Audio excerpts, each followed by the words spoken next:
lepo pozdravljeni. TPV Automotive gradi v Brežicah novo proizvodno enoto. 49 milijonov evrov vredno naložbo je s 6,5 milijona evri podprlo Ministrstvo za gospodarski razvoj in tehnologijo. Nove prostore v poslovni coni Brezina sta si včeraj ogledala gospodarski minister Zdravko Počivalšek in minister za okolje in prostor Andrej Vizjak. Z naložbo bodo v družbi prišli do proizvodnih zmogljivosti za veliko serijsko proizvodnjo strukturnih sklopov podvozij in karoserij s funkcijo podpore in zaščite električnega pogona za vgradnjo v vozila višjega cenovnega razreda. Po tem, ko smo se pred manj kot letom dni sestali tukaj z investitorji iz TPV-ja, lahko vidimo, da je ta investicija skoraj da zaključena, da gre za investicijo v pomembnem delu navezano na avtomobilsko industrijo, za pomembne sestavne dele. To je tudi plod dobrega sodelovanja vodstva TPV-ja, lastnikov TPV-ja, tudi z občino Brežice, ki moram reči, da je bila maksimalno fleksibilna pri umeščanju tega zahtevnega objekta v prostor. Tako da se je to na nek način združilo in tu imamo danes dokaz, da smo tudi v Sloveniji kljub tem našim težkim pogojem umeščanja v prostor in vsega ostalega sposobni parirati evropskim zahtevnim pogojem, da pride do takih razvojnih dobaviteljev, do takih tovarn tudi v Sloveniji. Z naložbo, ki poleg izgradnje nove proizvodne enote v poslovni coni Brezina obsega še širitev zmogljivosti v Šentlenartu, bodo okrepili konkurenčnost družbe tako na domačem kot mednarodnem trgu. Dejansko same tehnologije, ki so uporabljene, so po mnogočem v bistvu začetki neke nove industrijske dobe. Sledimo tako konceptu industrije 4.0, kot tudi digitalizaciji in vsem sodobnim pristopom, ki so danes potrebni v bistvu, da se ohranimo aktivno in pa konkurenčno na trgu. V Brezini so zaključili gradbena dela, urejajo okolico. Serijska proizvodnja naj bi stekla v drugi polovici prihodnjega leta. V Šentlenartu pa je objekt obnovljen, v njem pa postavljeni novi stroji. V bistvu začnemo že letos, takoj po kolektivnih dopustih, se pravi tam nekje v avgustu, bojo že prvi izdelki, ki bojo že serijsko vgrajeni v novo vozilo.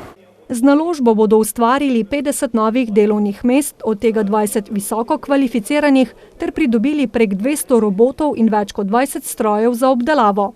Tudi imeli bomo visokotehnološke skenirne sisteme za kontrolo zvarov, potem brezstično kontrolo geometrije, ki je nekako sestavljena iz približno 50 kamer, in to so vse novi pristopi, ki so nas nenazadnje pripeljali, da smo ta posel sploh pridobili. TPV Automotive je sicer član skupine TPV, ki deluje že 30 let na 5 lokacijah v Sloveniji in eni v Srbiji. Večji del Slovenije so v sredo popoldne in ponekod tudi zvečer zajele krajevne nevihte, ponekod je dodatne težave povzročal še močan veter. Na območju celotne države so zabeležili 103 dogodke. V največ primerih je bilo treba posredovati zaradi poplavljenih prostorov in podrtih dreves. Znova se je pod vodo znašel del Cikave v Novem mestu. To so posnetki na cesti mimo trgovine tabakom na Cikavi v normalnem in suhem vremenu, to pa so prizori ob vsakem večjem nalivu, kot je bil tudi včerajšnji, ko voda dobesedno v nekaj minutah naraste za nekaj 10 centimetrov in avto zlahka obtiči sredi poplavljene ceste, kjer je najnižja točka cestišča. 28 let, odkar smo na Cikavi, se zgodba ponavlja, pravi direktor Tabakoma, ki malo za šalo, malo za res dodaja. Preprosto smo rekli, da če v teh 28 letih ni uspelo nobene rešitve, nekaj narediti smo pa rekli za naslednjič, ko se bo to zgodilo, če ne drugega, imamo vsaj čoln za reševati ljudi ven iz vode. Zato je ena ključnih nalog novomeške občine v prihodnje ureditev gospodarske infrastrukture na tem območju. Nas je občina tudi že pozvala že lani, da smo podpisovali soglasja, torej tako rekoč vsi, ki smo na tej poti odvajanja meteorne vode, na tem delu, da podpišem soglasja, da se lahko oni lotijo del, so rekli, da bojo letos po leto začeli. Vendar se ni premaknilo še nič, pravi. Informacijo na občini preverjamo tudi sami, o čemer bomo poročali v naslednjih dneh. Ključna težava je, tako prvi mož novomeške komunale Gregor Klemenčič, da je meteorni kanalski sistem na območju gospodarske cone Cikava poddimenzioniran. To pomeni, da so enostavno obstoječi kanalski sistemi premajhni za tako količino vode, ki se ob nekem neurju v tako kratkem času taka količina potem mora odvesti preko kanalskega sistema. Sistem je dotrajan, nadaljuje Klemenčič, obstoječe cevi so premajhne in ne požirajo takšne količine vode. Kar pomeni, da je nujno potrebna investicija za rekonstrukcijo obstoječega kanalskega sistema, kar pomeni gorvodno od potoka Šajser, kamor se meteorne vode iz gospodarske cone Cikava iztekajo, povečati in vse glavne kanale po vseh glavnih ulicah v gospodarski coni povečati. To pomeni povečati premer cevi, ki bodo potem lahko tako količino vode, predvsem pa v tako kratkem, intenzivnem času padavin uspele dovolj uspešno oziroma hitro odvesti v Šajser. Sicer pa na novomeških cestah danes ni bilo opaziti večjih posledic včerajšnjega besnenja narave. Novomeški gasilci, ki smo jih obiskali danes dopoldne, pa so nam povedali, da so imeli največ dela na območju med Ločno in Otočcem. Včeraj smo novomeški gasilci posredovali na 9 intervencijah ob neurju. 4krat je šlo za črpanje vode iz poslovnih in stanovanjskih objektov, 4krat smo tudi odstranjevali podrta drevesa in pa zavarovali območje ob manjšem plazu. S posredovanjem, pri katerem so jim pomagali še gasilci 4 prostovoljnih gasilskih društev, so zaključili ob 22. uri. Poklicni gasilci smo v letošnjem letu posredovali že na 230 intervencij, od požarov, prometnih nesreč, tako do neurij in pa tehničnih intervencij. Ne beležimo pa nekih posebnosti v letošnjem letu, mogoče ta suha pomlad in je bilo malo več požarov v naravnem okolju. Želimo si, da bi bilo posredovanj čim manj, sicer pa se nam do konca tedna še vedno obeta nestanovitno vreme, a upamo, da s čim manj takšnimi prizori, kot smo jih videli včeraj. V takšnih situacijah na pomoč priskočijo gasilci. Gasilska zveza Črnomelj bo do februarja prihodnje leto pridobila 3 nova gasilska vozila. Vozni park so začeli obnavljati lani s prevzemom novega vozila za dragatuške gasilce, letos pa so na vrsti Adlešički, Starotrški in Črnomaljski. Celoten projekt nakupa težke gasilske tehnike za potrebe gasilskih enot v občini Črnomelj bo financiran iz občinskega proračuna in je vreden približno 1 100 000 evrov. Življenjska doba povprečnega gasilskega vozila, da bi to še zagotavljalo potrebno varnost, ne bi bila okoli 25 let. Vozila, ki jih bodo nadomestili z novimi, štejejo od 30 do 33 let, zato je zanje že težko dobiti ustrezne rezervne dele. Zdaj so tudi vozila za 4x4, da za vse terene, za vse območja, tudi v zimsko delovanje, da se gasilc, ko gre na intervencijo ob 2-3 zjutraj, počuti varno. Prostovoljni gasilski društvi Adlešič in Stari Trg ob Kolpi bosta novi gasilski vozili uporabljali za gašenje in reševanje pri požarih in za manjše tehnične posege. Gasilska avtocisterna z vgrajenim rezervoarjem za 7500 litrov vode in nameščeno gasilsko tehnično opremo, ki bo do konca leta v lasti črnomaljskih gasilcev, pa bo namenjena oskrbi požarišča z vodo in prevozu pitne vode. Moram pohvaliti to gasilsko zvezo Črnomelj in poveljnika gospoda Vrščaja, seveda tudi tovariša Štublarja iz Metlike, ki je nekako pripravil to finančno konstrukcijo in jo raztegnil na nekaj let, s tem, da bo gasilska zveza vzela kredit, ki ga bo odplačevala, tako da to za proračun glih ne bo enkratna in velika obremenitev. V prihodnosti bodo z novim gasilskim vozilom opremili še viniške prostovoljne gasilce. Zdaj pa na ceste. V ponedeljek od polnoči je pri nas začel veljati nov odlok, po katerem lahko osebe, ki jim bo odrejena karantena, v Slovenijo vstopajo na kateremkoli mejnem prehodu s Hrvaško. Za vročanje odločb po karanteni so po novem zadolženi policisti. Na tak način bo pretok čez mejo potekal hitreje in brez zastojev. Ko na mejni prehod pride posameznik, ki v Slovenijo vstopa iz države na rdečem seznamu, policist optično posname njegov osebni dokument, izpolni obrazec za odločbo in tega pošlje na Ministrstvo za zdravje. V nekih minutah, 5-10 minut, dobimo nazaj odločbo, ki jo natisnemo, spolnimo vročilnico osebi, vročimo to odločbo in istočasno pa tudi razložimo, kaj piše na odločbi, kaj se mora držati. Med postopkom obravnavani potnik čaka v medprostoru, zato promet poteka nemoteno naprej. Dopoldne so na Obrežju med 1000 potniki, ki so prišli iz držav na rdečem seznamu, 80 vročili odločbo za karanteno. Večina potnikov je bila iz Bosne in Hercegovine, Srbije in Severne Makedonije. Potnikom v tranzitu karantenskih odločb, ne glede na to, odkot prihajajo, ne vročajo. Njim se ne izda nič, njim se samo povedal, v 12 urah morajo zapustiti ozemlje Republike Slovenije in mi tam tudi isto, ko jih policisti z optičnim čitalcem skenira njihov dokument, upiše noter njihovo državljanstvo, jih podučimo in to je to. Potniki, ki so pred vstopom v Slovenijo bivali v kateri od varnih držav, morajo zato predložiti ustrezno dokazilo. Račun za kavo vsekakor ni zadosten. Mi preverjamo hotelske račune, račune v kampih, izjave. Treba pa poudariti na tem mestu, da zelo dobro sodelujemo s tujimi varnostnimi organi in kar nekaj se jih je ujelo na laži, ko preverjamo, da so vstopali iz območja držav z rdečega seznama. Na Obrežju, ki je največji mejni prehod za potnike namenjene na Balkan, čez teden promet sicer poteka tekoče. Okrepil pa naj bi se že ta konec tedna, ko se bodo v nekaterih državah začeli kolektivni dopusti. Poletna turistična sezona bi se v običajnih razmerah morala bližati letošnjemu vrhuncu, a je zaradi koronavirusa precej drugačna kot v minulih letih. A prostemu očesu neviden virus ne ustavi željnih turistov na poti proti novim dogodivščinam in spoznavanju novih krajev in naših naravnih lepot. Na Mirnskem postajališču za avtodome v teh dneh veliko pozornosti privlači velik avtodom upokojenega kanadskega para, ki že 3. leto na poti po Evropi obiskuje tudi bolj ali manj znane kotičke Slovenije. V našo državo sta priletela že konec junija. We had our tests done for COVID-19 before we came, and then when we still came, we still had to be in quarantine for 2 weeks, so we did that. And now we're almost 2 weeks beyond that. Letos ju je pot zanesla tudi proti Dolenjski. Pri odkrivanju Slovenije so jima najbolj všeč the people, the bike trails, the differences from the coast to the inland to the Trigg National Park is beautiful. Navdušena sta tudi nad tem, kaj vse tako majhen kraj, kot je Mirna, ponuja občanom. I was very impressed with this sports complex. For a small town to have so many things, even a ski jump in the middle of the town. It's wonderful.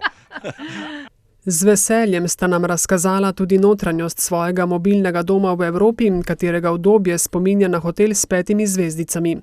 Krajše razdalje med kraji sicer premagujeta z navadnim avtomobilom ali s kolesi. Ko se napotita proti naslednjemu postajališču, avto pripneta na avtodom in se odpravita naprej. V Evropi bosta predvidoma ostala do začetka decembra. Kot pravijo na Mirni, se vsak teden na njihovem postajališču ustavita 2 do 3 avtodomi. Vesel sem, da je tudi Kanačan našel naše postajališče in da bo na osnovi naše mreže oziroma našega prospekta za mrežo postajališč za avtodome raziskoval Slovenijo v celoti.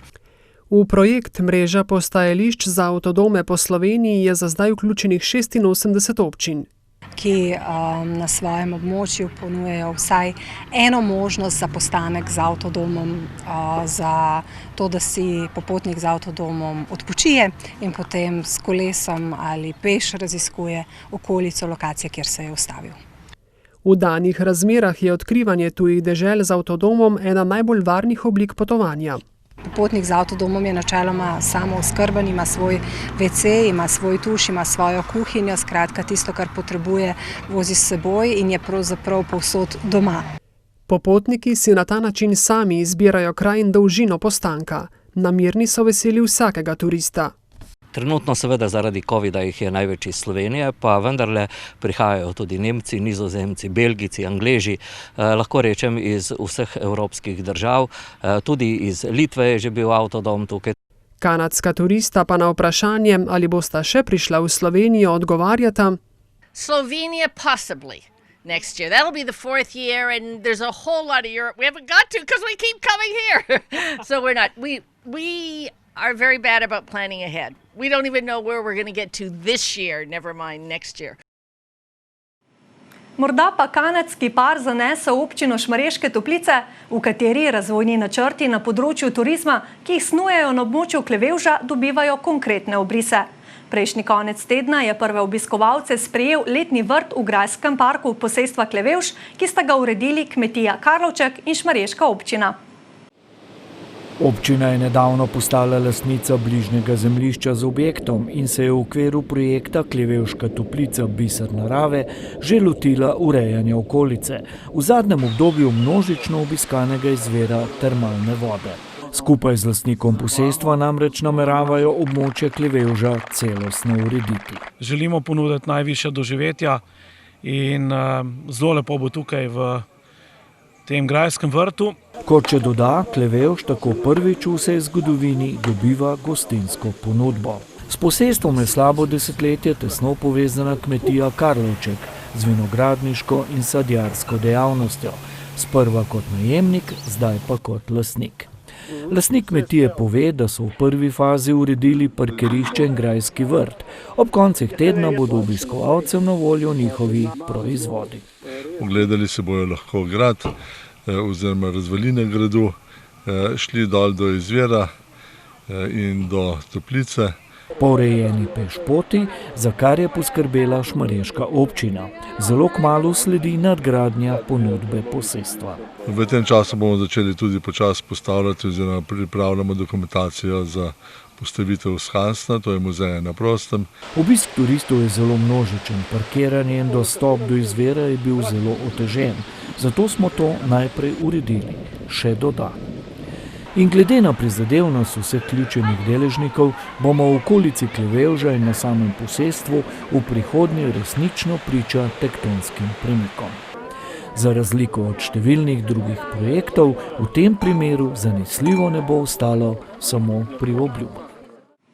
Svoje obljube, da kljub epidemiji COVID-19 izpeljajo 48. teden cvička, pa so se držali v Zvezi društev vinogradnikov Dolenjske. V Velikem Gabru se je dogodek odvil za zaprtimi vrati in v nekoliko okrnjeni izvedbi, a kot so poudarili prireditelji, je glavno, da se tradicije ne prekinja. Tako so se cvičkovemu dvoru pridružili novi kralj cvička, cvičkova princesa in ambasador cvička. Že prihod je naznanjal drugačen dogodek. Obvezna registracija vsakega obiskovalca, maske, razkožila. Kljub temu so vinogradniki ostali zvesti svoji tradiciji. Novi kralj cvička je postal Andrej Grabnar, gospodar hiše vina Grabnar z Rake. Naziv kralja cvička mi veliko pomeni, predvsem za našo klet, da delamo dobro, ker pri nas se živi cela družina od tega. In je lepa reklama za našo klet, da bomo lahko promovirali vina kot naša, kot celo Dolenjsko, kot cviček. Okronali so tudi cvičkovo princeso, ki jo je 7-članska komisija tokrat izbrala za zaprtimi vrati. Krono so nadeli Maji Vovko iz Dolenjega Maharovca v Šentjernejski občini. Naziv mi v bistvu pomeni, da imam v bistvu čast, dolžnost predstavljati cviček, tudi ostala vina Dolenjske, tudi nasplošno Dolenjsko, vinorodni okoliš Dolenjske, vsej Sloveniji in tudi po svetu. Sem pa zelo vesela, da sem bila pač izbrana za 22. cvičkovo princeso in bom tudi z veseljem opravljala to nalogo.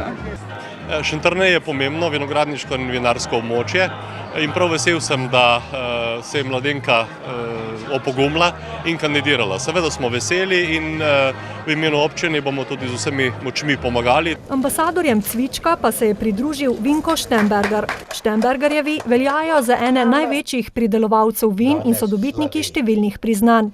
Teden cvička je sicer v Trebanjski občini potekal že 4. Dolenjci smo pogumni, pridobili smo tudi dovoljenje, upoštevamo ukrepe in s tem pravzaprav nadaljujemo tradicijo. Današnji praznik je tudi spodbuda vinogradnikom. Za njih je letošnje leto izredno težko.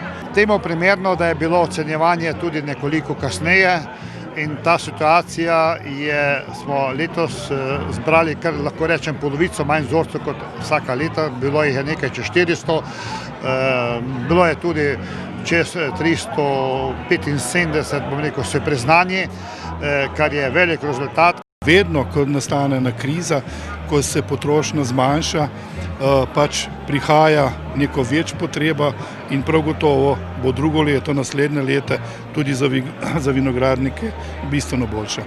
Prireditev so zaključili z mislijo, da prihodnji teden cvička znova poteka v takšnem obsegu, kot smo ga bili vajeni v minulih letih. V Žužemberku pa je bilo slavnostno. V okviru občinskega praznika bi morali pripraviti več dogodkov in slovesnosti, a so zaradi omejevalnih ukrepov izpeljali le nekatere od njih. Med drugim so na dvorišču tamkajšnjega gradu na slavnostni seji podelili občinska priznanja. Naziv častnega občana so podelili ajdovškemu župniku Janezu Zaletelu. Kot so zapisali v obrazložitvi, je človek, ki je s svojo karizmo in načinom življenja v cerkev privabil stare in mlade. Je izjemno dober gospodar, obenem pa širi vrednote prijateljstva in zaupanja. Sem zelo vesel in hvaležen za to priznanje, ampak se ne čutim res, da je taka zasluga. Zlati grb občine so letos podelili Tomu Pečarju, ki je vse življenje predan športu, predvsem igram z žogom, kot sta košarka in odbojka, svoje znanje pa nesebično prenaša na mlajše rodove. Ja, v bistvu je šport način mojega življenja. Od otroštva, ko smo tukaj na placu, se otroci igrali, smo večino časa preživeli na igrišču in to sem prenesel potem tudi v svoje življenje. Prejemnica srebrnega grba občine Irena Blatnik pa je že več kot 30 let zapisana učiteljskemu poklicu na šoli na Prevolah. Jaz mislim, da je naše poslanstvo nekaj izrednega, da lahko ogromno otrokom dam za življenje. Ne samo, da učim glagol, samostalnik, pač slovenščino, ampak so tukaj še taka življenjska navodila, napotki, no in to zelo rada delam res. Bronasti grb občine je prejel dolgoletni gasilec Dušan Ožbolt za požrtvovalno delo pri vodenju gasilskega društva Žužemberk in za prevoz vode do krajev, v katerih se soočajo s pomanjkanjem pitne vode. Vodo vozim, kater me pokličejo, grem, stanem pa grem. Največ gor na Ajdoško planoto. Tam je 10 vaseljkov. In kjer največ zavoziti vsak dan 12 fur. Žužemberški župan Jože Papež je med najpomembnejše naložbe minulega leta uvrstil zaključek projekta Sohokranjski vodovod, v katero je bilo vključenih 5 občin. Ker smo trepetali do zadnjega trenutka, do 31.12. ali bomo poplačali in da bomo dobili tudi iz države vsa sredstva, da projekt zaključimo. In to sem najbolj ponosen. Na slavnostni seji, na kateri je bil osrednji govornik obrambni minister Matej Tonin, so podelili še pisna priznanja župana in občine. Prejeli so jih podjetje KAM, županja slovaškega povratenega mesta iz Čahtic, gasilski društvi Ajdovec in Dvor ter Ivan Hrovat. Zdaj pa v Novo mesto, kjer so se z monokomedijo priznanega umetnika Zijaha Sokoloviča Ljevo desno glumac na Grmskem gradu začeli letošnji novomeški poletni večeri. Prilagojeni aktualnim razmeram bodo še vedno ponudili veliko zanimivega za vse okuse. Mojster kabareja in gledališke preobleke Zijah Sokolovič je kot vedno duhovito in šarmantno segel v srž gledališke biti. Nekako mi je trebalo 5 godina da složim ovu predstavu tako kako bih ja želio da ona izgleda i ona jeste nekako sagrađena od svih mojih dosadašnjih predstava, ne koje sam igrao kao sam, kao što je Glumac i glumac, Kabaret kabare i Među igre ili Medvjed, nego i svih ostalih predstava od literature svjetske koje sam imao mogućnost da odigram. Mnogi so prepričani, da je epidemiološka kriza najbolj prizadela prav umetnost. Ali še obstaja upanje zanjo? Dok je živog čovjeka, da, zato što je u osnovi živog čovjeka i praznog prostora pozorišna umjetnost. Biće i mislim da umjetnost, ako gledamo iz mog nekog ugla, nikad nije bila u krizi. Nego je ljudi koji konzumiraju umjetnost, oni su u teškim krizama. Kot je pravilo zadnjih nekaj let, tudi tokratne novomeške poletne večere prireja založba Goga. Na Grmskem gradu bo vse skupaj 5 dogodkov, potem pa se selijo na glavni trg. Nadaljujemo avgusta, od 25. do 29.8. bo tudi festival Novo mesto Šort, kjer promoviramo kratko zgodbo in bomo tudi podelili nagrado za najboljšo zbirko kratkih zgodb, potem pa se pogovori nadaljujejo. Tako da letos smo malo razbiti, malo bomo v Novo mesto odkali Rudija Potepuškega ob sobotah za otroke. Ker je bilo v zadnjem času veliko dogodkov odpovedanih, ne gre prezreti naslednje prošnje. Prosila bi vse, da spremljajo naš Facebook račun in našo spletno stran www.goga.si dogodki. Tam bomo redno obveščali ob spremembah, če bo dež, če ne bo dež, če bomo uspeli vse uvoziti ali ne. Tako da bo največ tekočih informacij na naši spletni strani in na našem Facebook računu. Lahko pa nas tudi pokličejo v knjigarno, nam pišejo po mailu, povsod smo dosegljivi. Novo dojemanje časa, epidemija, prisluškovanje naravi, pomembnost vloge žensk, igranje, humor, življenje na drugačnih obratih, begunci, posebne razmere so teme, ki so letos ukrojile življenje po novih merah. Zato ne preseneča, da so tudi letošnji dogodki podobni temu novemu utripu. 23. julija 1932 se je v Jordankalu blizu Mirne Peči rodil Lojze Slak. Na obletnico njegovega rojstva so v muzeju, ki nosi ime po njem, predstavili knjigo o rodbini Barbo, katere del je bil tudi sam. Avtorica knjige je upokojena učiteljica slovenščine in nemščine Anica Levstik, sicer sestrična Lojzeta Slaka. Levstikova tudi sama izhaja z Barbove domačije z Malega Kala. Zdelo se mi je škoda, da bi vse te bogate zgodbe, ki sem jih dobila od svojih prednikov, sorodnikov, že v svojem otroštvu in tudi kasneje, ki so mi ostale v spominu, da bi odšle, zakaj ne bi bile nekje napisane. Z večletnim zbiranjem in zapisovanjem gradiva je knjiga, ki je razdeljena na plemiški in kmečki del, počasi dobivala svojo podobo. Plemiška veja rodbine Barbo naj bi po avtoričinih verjih izhajala celo iz starega Rima. Se je naselila v Parmi, kasneje v 8. stoletju v Benetkah in ena veja iz Benetk potem v takratno Beneško Istro, kasneje danes Hrvaško Istro, še prej Avstrijsko, a ne Avstro-Ogrsko. Nato pa gre njihova sled tudi na Kranjsko. Rodbina Barbo je v določenem obdobju posedovala 43 gospostev na Slovenskem in v Istri. Zadnja potomka grofov Barbo je bila Livija Reden Barbo, ki je umrla aprila 2018. Zelo močno si je želela spoznati s kmečkim delom oziroma dolenjsko vejo rodbine Barbo. In navezala z Barbi iz Dobja stike, kasneje prišla tudi na Mali Kal, ker je zanimala Slakova glasba in skupaj smo en večer prepevali te ljudske in Slakove pesmi, seveda v pesmarici, a ne? In v tem dolenjskem narečju se je čudovito pogovarjala. Na Dobju pri Mirni Peči se priimek Barbo sicer prvič pojavi v prvi polovici 18. stoletja. Na Mali Kal je priimek se je priženil praded leta 1865. A ne? In od takrat je na Malem Kalu priimek Barbo. 12 let kasneje se je priženil na Mali Kal še njegov brat, a ne, in danes je na Malem Kalu kar 7 hiš, ki imajo priimek Barbo, od 16.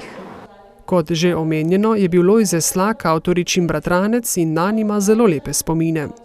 Z Lojzetom smo bili povezani, kar precej se je v bistvu zrasel v mojem očetu, seveda pred nami, ko oče še nima svoje družine, in bila sta z očetom vse življenje, dokler je bil oče in tudi kasneje prijatelj, mislim, z očetom prijatelja, in Lojze prihajajo tudi potem po očetovi smrti na Mali Kal. In seveda tudi na sinočnem dogodku ni šlo brez njegove glasbe in petja.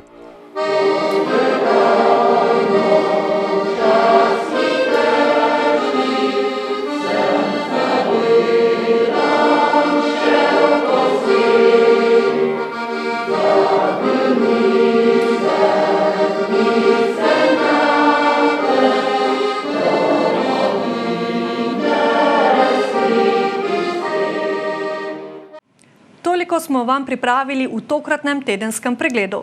Kaj vse se je ta teden še dogajalo v naših krajih, pa preverite na naši spletni strani vaskanal.com. Hvala za pozornost in lahko noč.